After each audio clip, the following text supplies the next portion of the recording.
नमस्कार। मैं स्नेहा, आपकी होस्ट, एक बार फिर से आपका स्वागत करती हूँ आपके अपने चैनल डर का घर में। आज जो मैं कहानी आपके लिए लेकर आई हूँ, ये कहानी एक ऐसी कहानी है जिसको सुनकर हमें ये पता चलता है कि पैसा होने से कोई अमीर नहीं होता। कई बार हम ऐसे काम करते हैं या कर जाते हैं जिससे सच में ये पता चलता है कि हम दिल से कितने अमीर हैं। ये कहानी आज एक ऐसी ही बड़ी सच्चाई को दर्शाती है। आज की ये कहानी एक ऐसी औरत की है जिसकी जिंदगी में शुरू से कोई नहीं था, लेकिन उसके परिवार में बहुत सारे लोग थे। ऐसा कैसे हो सकता है, ये आपको पता चलेगा आज की इस कहानी में। इस कहानी में जो महिला है उसका नाम था गंगा। गंगा बचपन से ही अनाथ थी। उसे उसके माता पिता का कुछ भी पता नहीं था और वो अपने गुजर बसर के लिए पहले तो जब तक वो छोटी थी कहीं ना कहीं से कोई ना कोई मदद मिल जाया करती थी, लेकिन जब से उसने होश संभाला तब से गंगा सेल्फ डिपेंडेंट हो चुकी थी। वो हमेशा कोई ना कोई छोटा मोटा काम अपने लिए ढूंढ ही लेती और उस छोटे मोटे काम के बदले उसे खाने पीने की चीज़ें मिल जाया करती थीं, क्योंकि उसने पैसे की मांग कभी किसी से की ही नहीं। क्योंकि पैसे भी लेकर वो क्या करने वाली होती थी, उससे खाना खरीदती और अपना गुजारा करती। ऐसे ही गंगा की उम्र करीब करीब 11 साल की हो चुकी थी और गंगा उसी तरह से अपनी जिंदगी बिता रही थी। उसे रहने के लिए एक छोटा सा टूटा फूटा मकान भी मिल चुका था, जो कि उसी एरिया में था जहां वो अक्सर पहले फुटपाथ पर रहा करती थी। वो घर काफ़ी दिनों से खाली होने की वजह से गंगा ने अब उसी घर को अपना घर बना लिया था। जो भी थोड़ी बहुत मरम्मत वो खुद से या किसी की मदद से कर पाई, वो करके अब वो घर अच्छा खासा रहने लायक बन चुका था। और गंगा अक्सर वहाँ पर कभी स्ट्रीट डॉग्स को, कभी बिल्लियों को अपने खाने में से जो भी खाना, अगर सामने कोई कुत्ता, बिल्ली, किसी भी तरह का कोई जानवर दिख जाता तो उसे भी बांट कर खिलाया करती थी। इसी वजह से धीरे धीरे अब ये लोग उसके परिवार की तरह होते जा रहे थे। वो भी दिन भर गंगा के घर के बाहर ही बैठकर गंगा का इंतज़ार किया करते और जब गंगा वापस आती उसके आगे पीछे किया करते थे। कुछ दिनों तक तो ये सिलसिला ऐसे ही चलता रहा और गंगा उन जानवरों को घर के बाहर ही छोड़ा करती थी। लेकिन बारिश का मौसम आने की वजह से गंगा ने अपने उस घर को अब उन जानवरों का घर भी समझकर खुला छोड़ दिया और अब वो जानवर घर के बाहर नहीं, घर के अंदर रुककर गंगा का इंतजार किया करते थे, ठीक उसके परिवार वालों की तरह कि अब गंगा शाम में आएगी और खाना लेकर आएगी, जिससे हमारा और उसका दोनों का पेट भरेगा। धीरे धीरे गंगा के इस परिवार में इतने सारे मेंबर जुड़ते चले गए कि गंगा के लिए अब काफ़ी मुश्किल होता था सबका पेट अच्छे से भरना। लेकिन उसने कभी भी किसी को हटाने या भगाने का नहीं सोचा। वो जितना भी लाती, जितना भी कमाती, उतने में ही सबको जितने टुकड़े बन पाते उतनी टुकड़े रोटियों के देती और खुद भी खाया करती थी। धीरे धीरे अब गंगा ने उनको अपनी जिम्मेदारी मानकर अपना काम पहले से बढ़ा लिया था, ताकि वो अपने सारे परिवार वालों का पेट भर सके।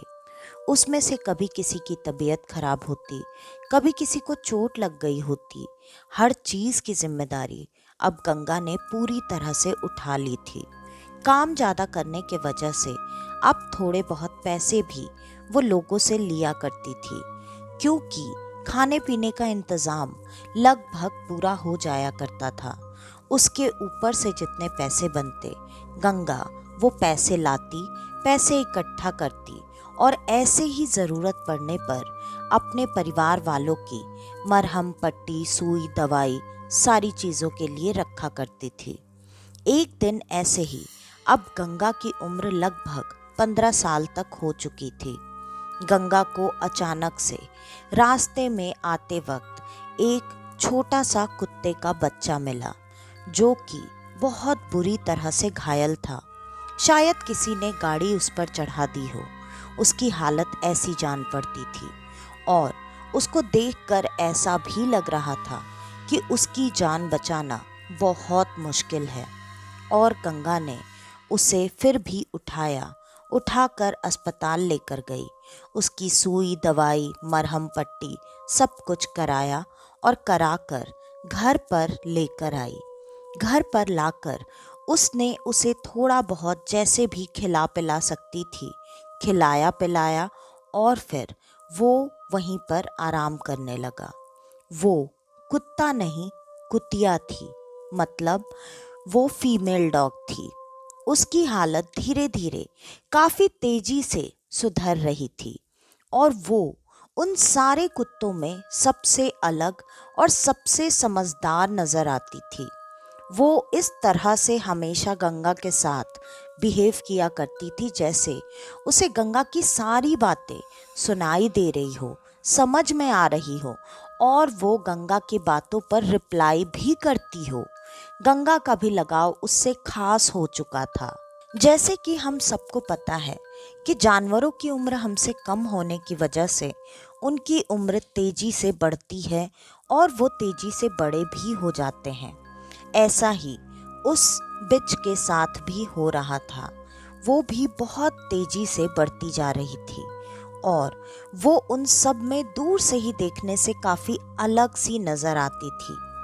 बाकी जानवर तो वहां गंगा के घर पर ही रहा करते थे, लेकिन ये हमेशा कभी गंगा के पीछे पीछे उसके काम वाली जगह पर पहुंच जाया करती, कभी वो ऐसी जगह चली जाती कि गंगा शुरू शुरू में काफी परेशान हो जाया करती थी, लेकिन बाद में घूम फिर कर वो रात में हमेशा गंगा के पास आ जाया करती थी। गंगा अब इन चीजों की आदी हो चुकी थी। उसे ऐसा समझ में आ चुका था कि ये कहीं भी घूमने के लिए जाए, लेकिन ये वापस घर पर आ जाएगी। गंगा का उससे बहुत खास लगाव होने की वजह से गंगा को उसकी पहले बहुत ज़्यादा चिंता रहती थी, लेकिन अब उसकी आदतों को जानने समझने के बाद गंगा उसको लेकर थोड़ी निश्चिंत सी हो गई थी। कुछ ही समय में गंगा को ऐसा पता चला कि वो प्रेग्नेंट है, उसके बच्चे होने वाले हैं। फिर गंगा ने बाकियों से ज़्यादा खास ख्याल उसका रखना शुरू कर दिया।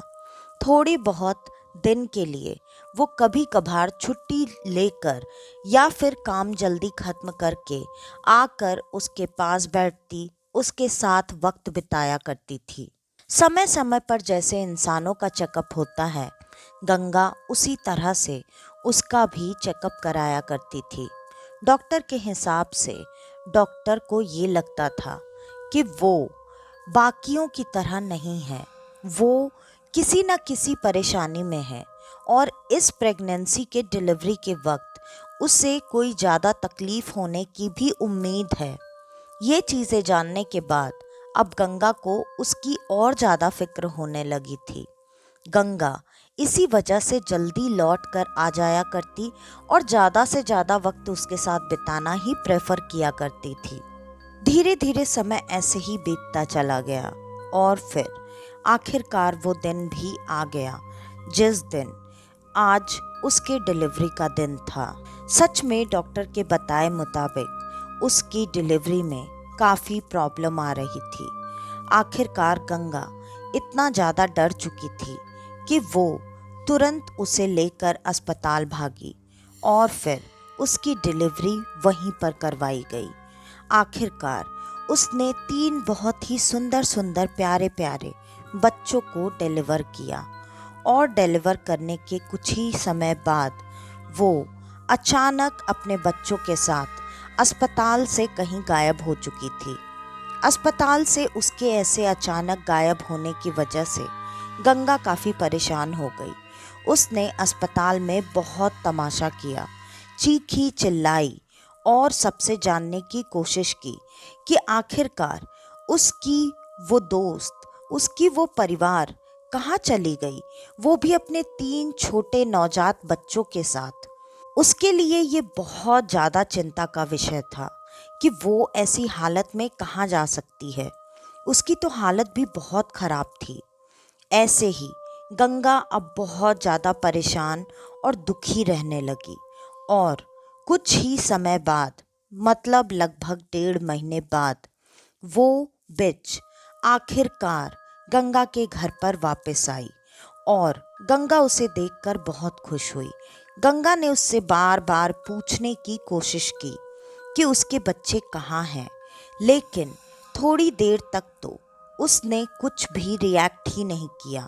जबकि वो ऐसी नहीं थी, वो गंगा की हर बात पर इस तरह से रिएक्ट किया करती थी जैसे वो गंगा के सवालों का जवाब दे रही हो। आज उसकी ऐसी हालत देखकर गंगा के मन में अजीब अजीब से ख्याल आने लगे। गंगा को ऐसा लगा जैसे उसके बच्चों को पता नहीं, शायद कहीं कुछ हो तो नहीं गया। ख्याल से ही गंगा फूट फूट कर उसे गले से लगाकर रोने लगी। जैसे ही वो बहुत ज़्यादा बिलक बिलक कर रोने लगी, तभी उसे एक आवाज़ सुनाई दी और उस आवाज़ ने गंगा से कहा, गंगा रो मत, मेरे सारे बच्चे तुम्हारी वजह से बिल्कुल ठीक हैं और वो अपनी सही जगह पर हैं। मैं आज तुम्हें अपने बारे में एक सच्चाई बताने आई हूँ। मेरी बात ध्यान से सुनो। मैं कोई सामान्य कुतिया नहीं हूँ, मैं एक जिन हूँ और मैं तुम्हारी इन चीज़ों को देखकर तुम्हारे साथ कुछ दिन रहना चाहती थी, इन चीज़ों को अनुभव करना चाहती थी और मैं इसीलिए यहाँ पर आई थी। तुम्हारा पीछा करते करते ही मुझे पहली बार गाड़ी से चोट लग गई थी और तुमने ही मेरी मदद की। तब से तुमने जैसे मुझे अपने साथ रखा, मेरा लगाव तुमसे इतना ज़्यादा बढ़ चुका था कि मैं चाह कर भी तुम्हें छोड़कर नहीं जा पाई। और मेरे पति ने मुझसे ये कहा था कि जब मेरे बच्चे हो जाएंगे तब मुझे हर हाल में तुम्हारा साथ छोड़कर उसके पास जाना पड़ेगा। इसी वजह से मेरे बच्चे होने के बाद मैं तुम्हारा साथ छोड़कर उनके पास चली गई। आज मैं तुम्हें अपने बारे में ये सारी बातें इसलिए बताने आई हूँ क्योंकि मैं खुद तुमसे दूर नहीं रह सकती और मैं जानती हूँ कि तुम कैसी हो, तुम क्या हो।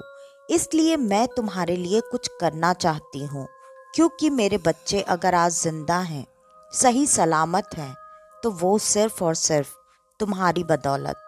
तुमने मुझ पर एक नहीं कई उपकार किए हैं और इन उपकारों के बदले में मैं तुम्हारी मदद करना चाहती हूँ। ये सारी बातें सुनकर गंगा के तो जैसे होश उड़ चुके थे।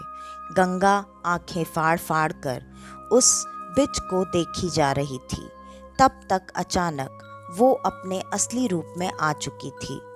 वो इतनी खूबसूरत थी, इतनी खूबसूरत कि उसको देखकर किसी की भी आंखें उस पर टिक जाने वाली थी। उसकी खूबसूरती का बखान लफ्ज़ों में करना मुश्किल ही नहीं, नामुमकिन था। गंगा उसको देखकर कभी हंसती कभी रोती। उसे तो समझ में ही नहीं आ रहा था कि वो इन चीज़ों पर कैसे रिएक्ट करे। फिर उसने गंगा को संभालते हुए कहा, तुम एक बहुत अच्छी और दयालु लड़की हो। तुम्हारी ज़िंदगी ऐसी नहीं बीतनी चाहिए जैसी कि है, और तुमने तुम्हारी ज़िंदगी में जिस चीज़ की सबसे ज़्यादा कमी थी, वो चीज़ बाकी लोगों को इतनी बेशुमार दी है कि मैं और मेरे पति भी तुमसे बहुत ज़्यादा खुश हैं। और इतना कहकर उसने उसके उस पुराने टूटे फूटे घर की तरफ एक नज़र दौड़ाया। वहाँ पर एक बड़ा आलीशान बंगला बन चुका था और वहाँ पर बेशुमार धन इकट्ठा हो चुका था। उसने ये सारी चीज़ें गंगा को देते हुए कहा, तुम जो काम करती हो वो जिंदगी भर बिना किसी रुकावट के करो और तुम्हें आगे कभी भी मेरी कोई ज़रूरत पड़े, सिर्फ मेरा नाम एक बार लेना, मैं तुम्हारे सामने हाजिर हो जाऊंगी। और बीच बीच में अगर मुझे वक्त लगा तो मैं तुमसे कभी कभार मिलने भी आ जाया करूंगी। अब मैं चलती हूँ। इतना कहकर वो वहाँ से जाने लगी और गंगा का मन फिर से भारी होने लगा। वो दौड़ कर गई और जाकर उससे गले लगना चाहती थी, लेकिन उसने मना कर दिया, क्योंकि उनके इस रूप में ऐसा कहते हैं कि वो हम इंसानों की तरह नहीं बल्कि आग से बने हुए होते हैं। इस वजह से वो गंगा से इस रूप में गले नहीं लग सकती थी। उसने तुरंत अपना भेष बदला और फिर गंगा उसके गले से लिपटकर थोड़ी देर तक वैसे ही रही और फिर गंगा के देखते ही देखते वो वहाँ से जा चुकी थी। गंगा ने उसके बाद अपनी जिंदगी में कभी किसी तरह की कोई भी कमी कभी महसूस नहीं की। हाँ, रह रह कर उसे उसकी और उसके बच्चों की याद ज़रूर आया करती थी और गंगा ने अपने इस परिवार को धीरे धीरे और ज़्यादा बढ़ा लिया। गंगा के परिवार में आज अनगिनत ऐसे बच्चे हैं जिनको वो हमेशा कहीं ना कहीं से लेकर आती है और उनका ख्याल रखा करती है। गंगा ने उसके बाद अपनी ज़िंदगी हमेशा इसी तरह से बिताई। तो आज की ये कहानी यहीं पर ख़त्म होती है। आपको हमारी आज की ये कहानी कैसी लगी हमें कमेंट करके ज़रूर बताइएगा। और अगर आपको हमारी ये कहानियाँ पसंद आती हैं तो ज़्यादा से ज़्यादा हमारी इन कहानियों को शेयर करें। अगर आप हमारे इस चैनल पर आज पहली बार आए हैं तो हमारे इस चैनल को लाइक, शेयर और सब्सक्राइब करना बिल्कुल न भूलें। और अगर आपके पास आपकी ऐसी कोई कहानी है जो आप हमारे साथ शेयर करना चाहते हैं तो डिस्क्रिप्शन में दिए गए ईमेल आईडी या इंस्टा आईडी पर आप हमें आपकी वो कहानी भेज सकते हैं। तो आज के लिए बस इतना ही। मैं स्नेहा, आपकी होस्ट, आज के लिए लेती हूँ अलविदा। वापस से आपसे मिलने आऊँगी और आप सबको लेकर जाऊँगी कुछ जाने अनजाने किस्से कहानियों के सफ़र पर, आपका अपना डर का घर में। तो तब तक के लिए नमस्कार।